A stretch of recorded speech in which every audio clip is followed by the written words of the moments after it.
Well, good morning, everybody. Welcome. This is Lizzie and Justin. We are here. It's Sunday morning here in London on a rainy July morning, and we are here for this week's Turning Towards Life, which I say this all the time. I'm so pleased to be doing this. I'm so excited to be doing this. This is our nearly 200th week of this practice.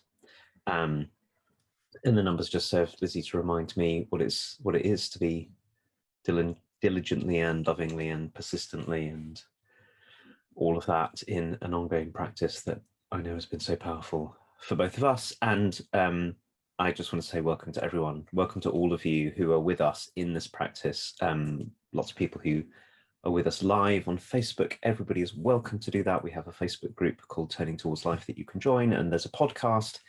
Maybe you're listening there later, and there's Instagram, and there's our lovely Turning Towards Life website, and there's also wearethirdSpace.org, where you can find out about Thirdspace, that all of this comes from. And I want to keep saying, Lizzie, because it's new, to remind everyone that you can email us also if you want to be in any kind of conversation with us.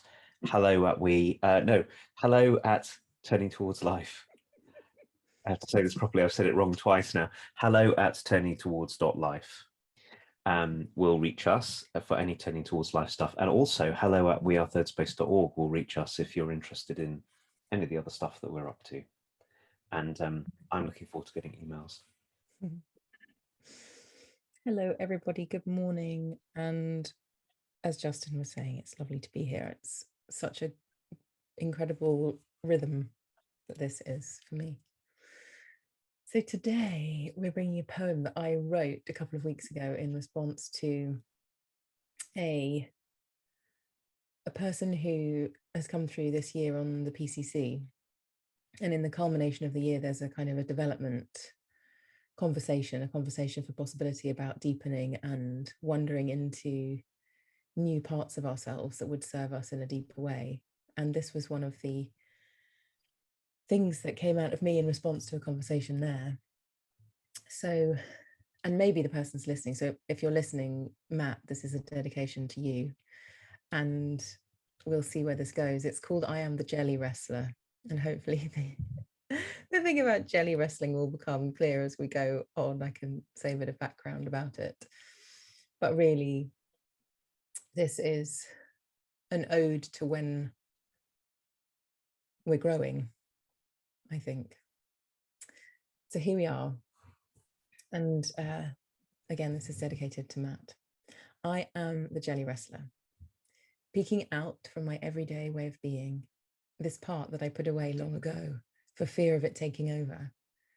It did take over once, and I was too small to handle it. And now I'm stronger, more grounded, more me. It's asking to come back again. And here I am, present and ready. So tentative, the thought of it is embarrassing, frightening even, and somehow others can see this in me, are asking it forth. And I'm willing to let it have a voice, let it take action. I can feel it's gifted, gifts to be given, to me, to others, to life. And turning towards it might be shameful. I wonder if I can bear it. What help do I need? What would make it safe enough? Welcome, Jelly Wrestler. I'm here and I can handle you. Here's to wildness, freedom, and more of me.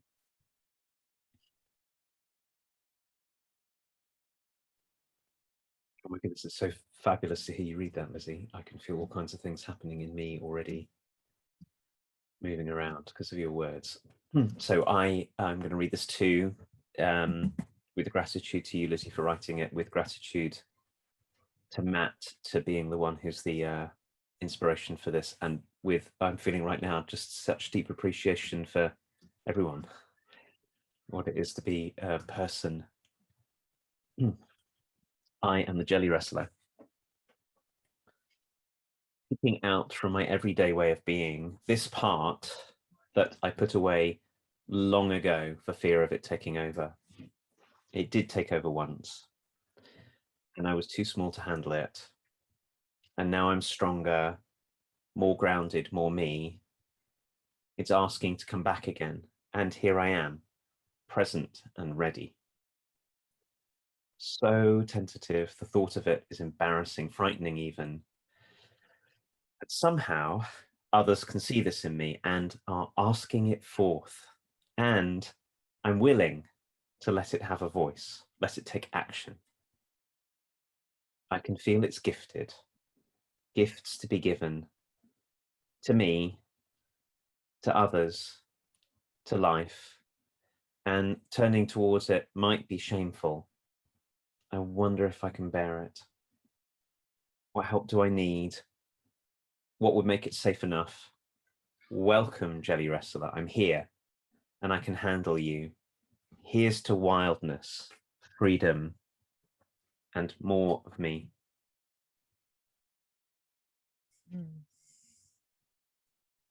Thanks, Justin. Oh my gosh, as you read it, I can feel the tenderness of it, you know, of welcoming a piece of myself back that has been dormant or in the shadows, and how unfamiliar it feels, and how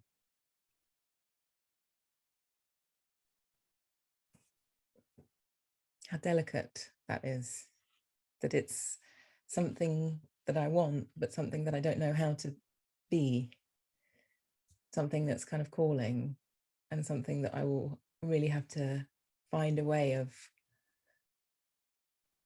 letting a different kind of energy be here, letting a different kind of body be here, letting a different kind of bit of language, even different actions be here that feel lots of the time maybe quite kind of threatening as well. But there's something that in welcoming this part back, it feels like it could put everything into question. Like that's how powerful it feels. And so the point of this being the Jelly Wrestler is just that I wanted there to be, so I guess the intention of saying I am the Jelly Wrestler is that it's a part that it could be any part of us, but it's something kind of, what the hell is that? You know, nobody knows what Jelly Wrestler is. And maybe there isn't such thing as a Jelly Wrestler, but I happen to know that some people do wrestle in jelly. And it just came to me as a kind of quite far out something in the conversation actually with Matt. And it feels like it does have that quality to it. Like it's quite opposite of just the way that I'm normally being. And so it feels important to talk about this and to have this be part of the way that we can relate to ourselves as human beings, because there are parts that we really, really need and that we've put somewhere for very good reason. And that when we grow, as we grow, we need to welcome them back in again for the sake of vitality or a deeper way of relating to the world, or some opening in our lives happens and we're called to something new. And if we don't respond to the call, maybe we wouldn't be able to follow what is ours to follow because this feels too scary or too frightening. And as we know, when we put language to things, somehow permission gets created.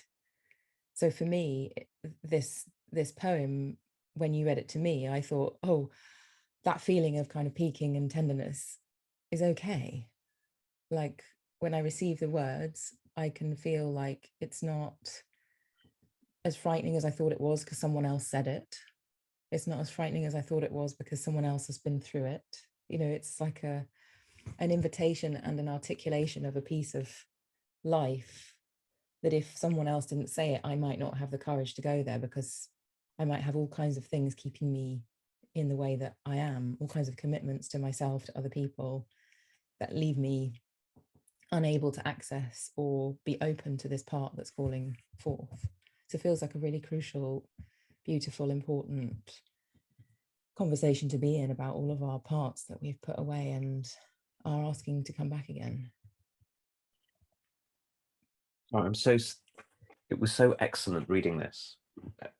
You reading it to me and me reading it back to you. I could feel still can, such a surge of joyful aliveness coming in me. And I wouldn't always, that's not how I'll always receive a poem like this. Sometimes your words, these very same words, would be, they would evoke in me, Lizzie, the longing for the part of me that got pushed out of the way, but also the shame at its return and the fear about what that would mean and all of that. But today, I'm just feeling really joyful in the invitation. And I was so struck by something you just said.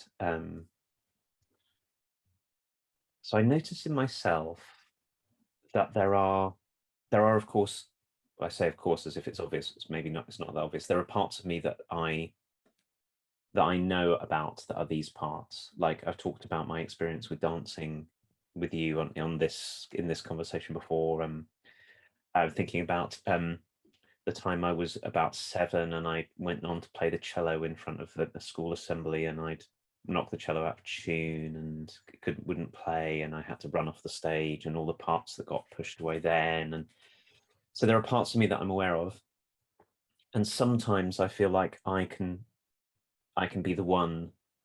You've written these wonderful words in here. I'm here, and I'm stronger, and I'm more grounded, and I'm more me, and I'm ready. I'm asking it to come back again. I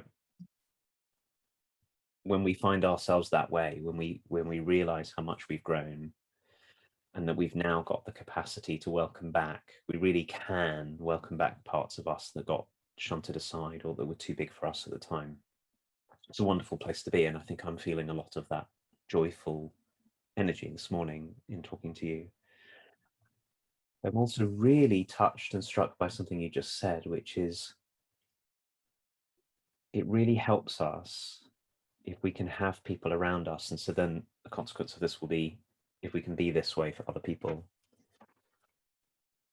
who are sensitive enough to feel and see that there are parts of another person that are filled with life that are currently being held away, and can name them and welcome them also. Mm-hmm. It's really a lot to ask us to do this on our own, to navigate through the world, trying to find, redeem and bring back from exile all of the parts of us on our own. And lots of us are surrounded, we're in settings and relationships where we've all got used to one another being a particular way, and when a really new part, like the jelly wrestler part of us, shows up, it may not be unwelcome exactly, but it may not be easy for it to show up in the midst of an existing relationship in just a straightforward way, because I start to say something or do something you've never experienced in me before, and of course parts of you go, whoa, whoa, whoa, whoa, whoa, whoa. So I'm just really appreciating right now the gift of being the one who will name and welcome on behalf of others. Say, I can see that part of you, and I love you and that part of you sufficiently that I'm willing to be right here as a welcome, not as a force and not as a push, but just simply as a welcome, and being able to say it. Yeah. Anytime anyone has ever done that for me, and actually you have been someone who's done that for me many times over the time we've known one another, Lizzie, it's so healing. Not easy, but really healing to be seen that way by another person. It's so sweet, Justin. You're really reminding me. So I spoke about this poem with my sister recently, and as we were growing up,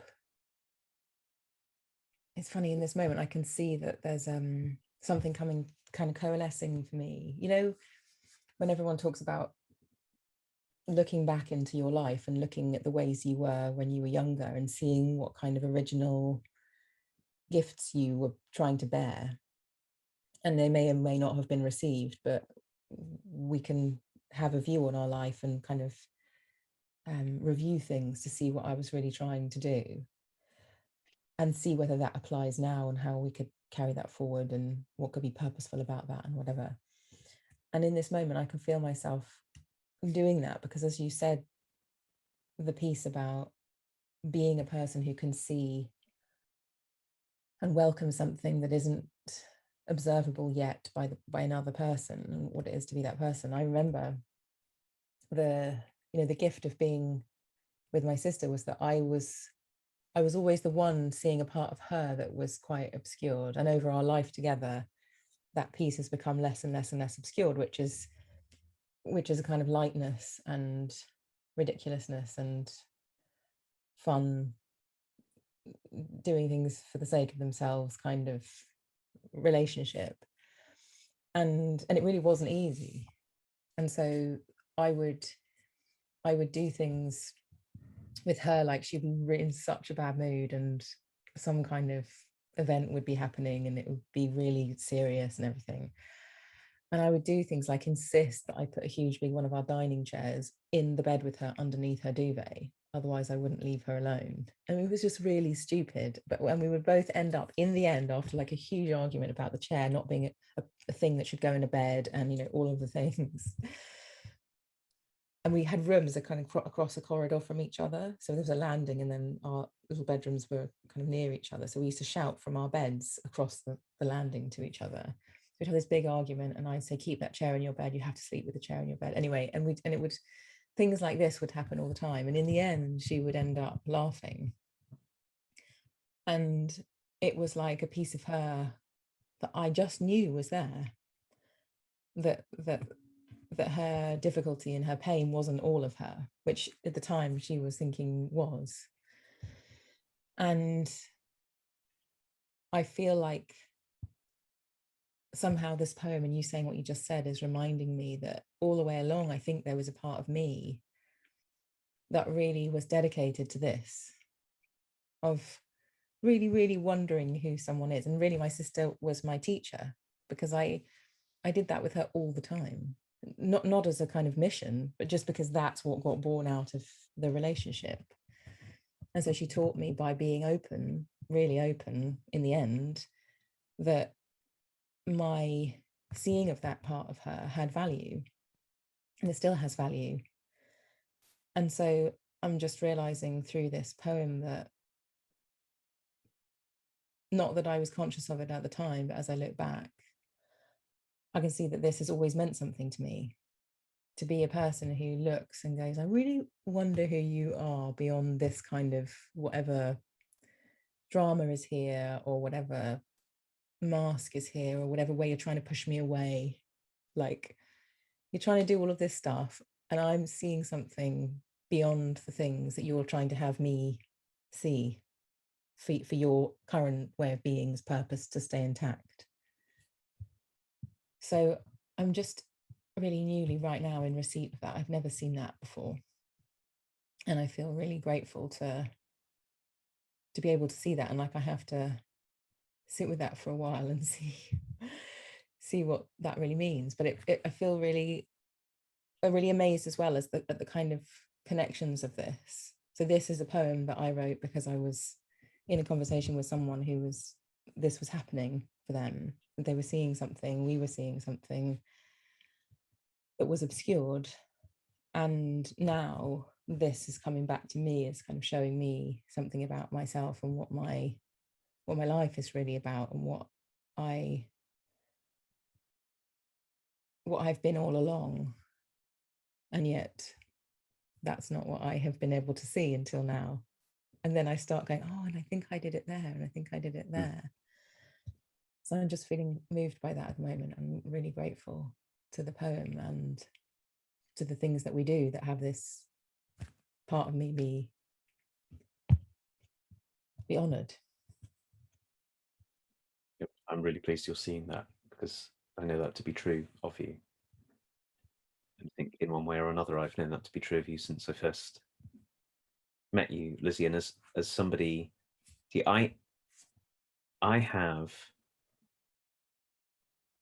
more in me that the way when I was hearing you talking about the chairs and the beds and seeing, but also more, I sort of suppose more substantively what you said about seeing that there's something more than the pain and there's something more than the situation. I think that what you're talking about is the capacity to be dedicated to wholeness. To see, it's so helpful to see that what comes forward so often, what presents itself in our lives are parts of us that are up to something, like will you love me, or will I belong, or you know, all of those parts of us that get going in us very early on that also push the jelly wrestler parts away if jelly wrestlers are not, you know, not okay in our family system or in our culture or whatever it is. There is such it is so needed, maybe this is the best way to say it, it's so needed in the world to have people who see beyond the parts of us that we're presenting. Yeah. And who will also see the goodness in the parts that we are presenting. So to this sort of double move, to see that the parts of us that come forward very often have an incredibly good intention, even if they're, you know, really partial or they're trying desperately to keep something away. And there's goodness there, but there's a bigger goodness than we are and a bigger wholeness that we are. And I can say this about you because I, as someone who has to keep on learning this, I had such strong self-critical protector parts of me that served me really well in my childhood and into my early 20s, that propelled me to do really well academically and all these kind of things, because they would push certain parts forward and shame massive other parts of myself. That to meet anybody who would go, as you have done with me, I see you beyond all of that, is such a relief. And it's striking me even in saying that, just like you're saying, you're discovering things by being in this with the poem and in this conversation.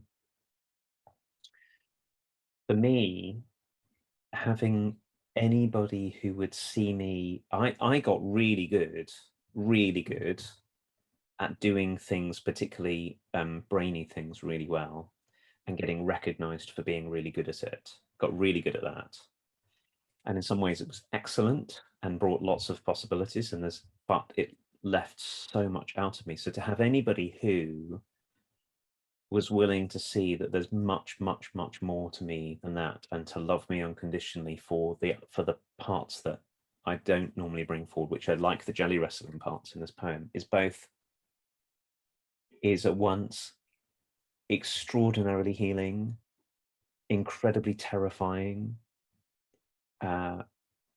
unknowable and mysterious, deeply enticing, discombobulating in the biggest possible way. It's all of that together. It's like what you're not seeing me for all the things I'm used to being seen for. You're not liking me for all the things you mean you see something else. Well, and but to see the something else, you see, for me, the thing that I was used to, I suppose because I was doing it to myself all the time, was to imagine that what was really going on was that the something else that I was keeping out of view was awful and horrible and disgusting and ought to be kept away from the world. So here I am doing my best. Let me show you this part of me, because this is the part that I've concluded, maybe because of the way other people have been, it's the part that you ought to see. And there's all of this that you really ought not to see, because if you saw it, my goodness, you'd run for the hills. And then someone like you comes along and goes, I see all of that and it's welcome and I love you for it and encourage you to bring it. And that is really upending and really healing. And I feel very, as you're saying this, I can see that the work, the coaching work that we do, Lizzie, and that we teach is this. This is an articulation of this, is to be able to see to the goodness and the wholeness that's beyond the way that each of us bring ourselves to the world. What important work that is, but it doesn't just have a place in this practice we call coaching. Of course, it has a place in our relationships with our loved ones and with our friends and with our colleagues, and also with people that we don't know and with people that we've concluded are not my kind of people, and all of that. If we can bring this discipline of sensing into the wholeness, there's a lot of healing that can happen. And I know where I'm left in my own speaking at the moment is thinking, oh, and it's hard to do unless it can be helpful to get other people, we can get kick-started by other people being this way with us, and it takes a lot of welcoming of our own parts. Welcoming of our own parts really helps, and our own wholeness really helps in this move of then welcoming the wholeness of other people. It's like a virtuous circle when we do that. Oh my gosh. It's like 1,000 million things happening as you're saying this. One thing that I'm kind of in awe of at the moment as well is that the nature of, you know, what I see in you is quite funny as well, because all of that super brainy stuff, I don't know what that is. If you know what I mean. I haven't been an academic kind of person. I mean, I kind of got through school and I went to university and everything, but I was there for something other than the academia, if you know what I mean. I was there for just the thing that was more about learning different things than just what was in the textbooks or whatever. And so it's a really interesting thing to me to be someone, well, given our culture as well, to be someone who's appreciated for seeing the not that, but something else, is also quite something for me, because I have experienced, not really these days, but I know I have experienced the kind of shame that I wasn't, you know, I had a brother and sister who were like A grades, first at university, super academic.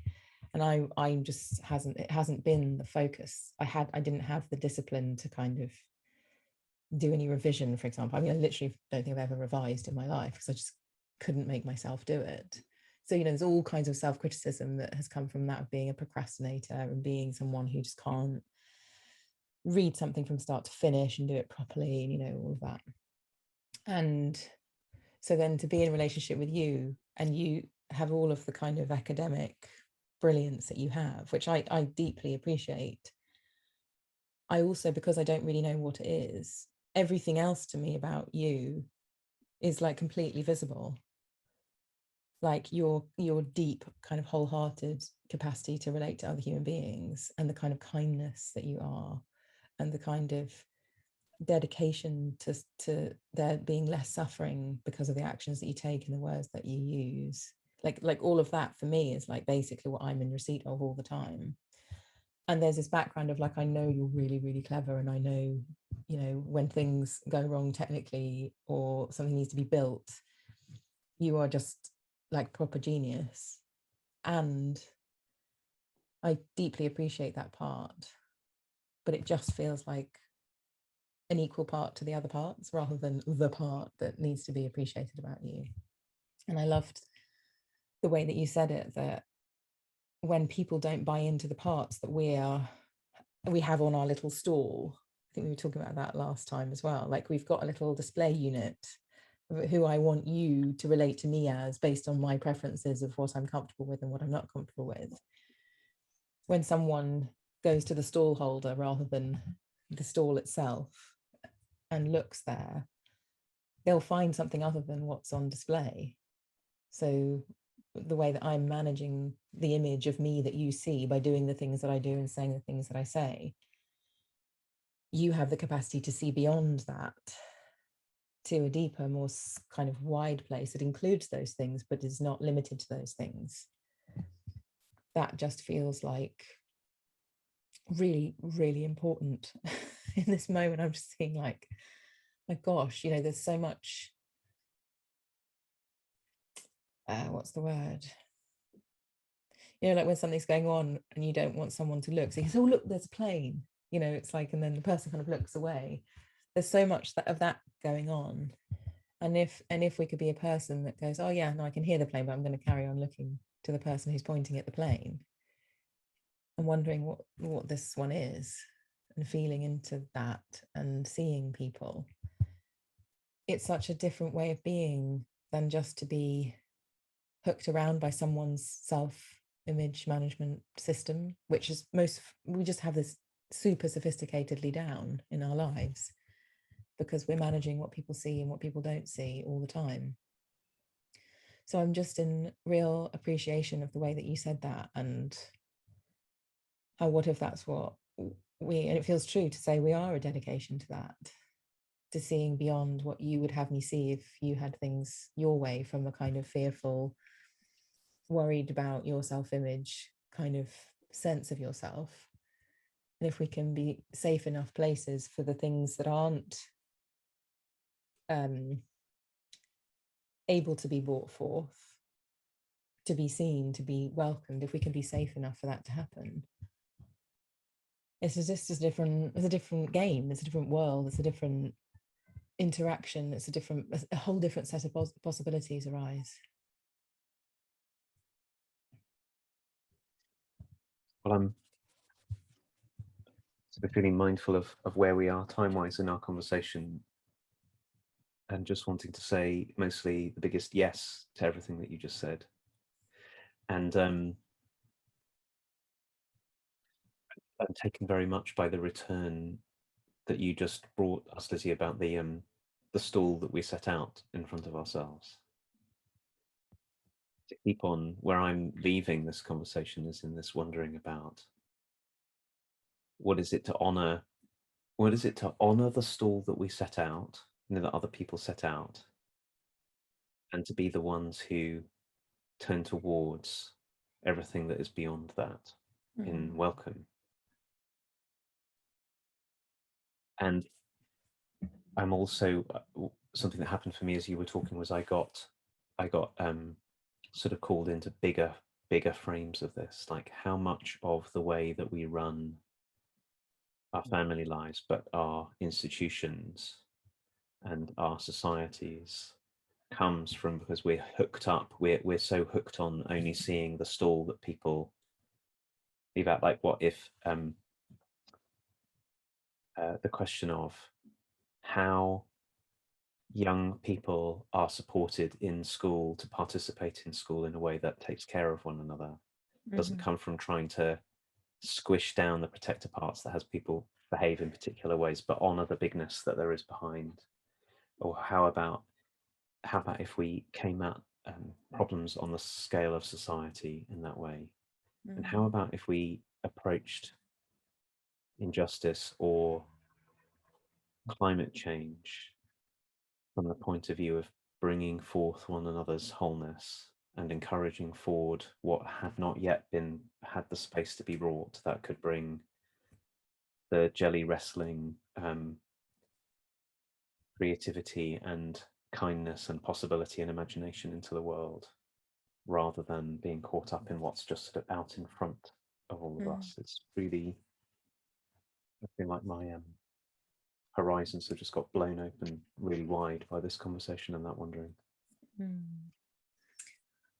Oh my goodness. Well, listen, thank you, Justin. This has been so lovely. And I feel like I need to listen back to this on a walk or something and hear us again, what has emerged today. And thank you everyone for being here and your openness to the conversation and to the jelly wrestler parts of yourselves that we hope get welcomed here in some way as well.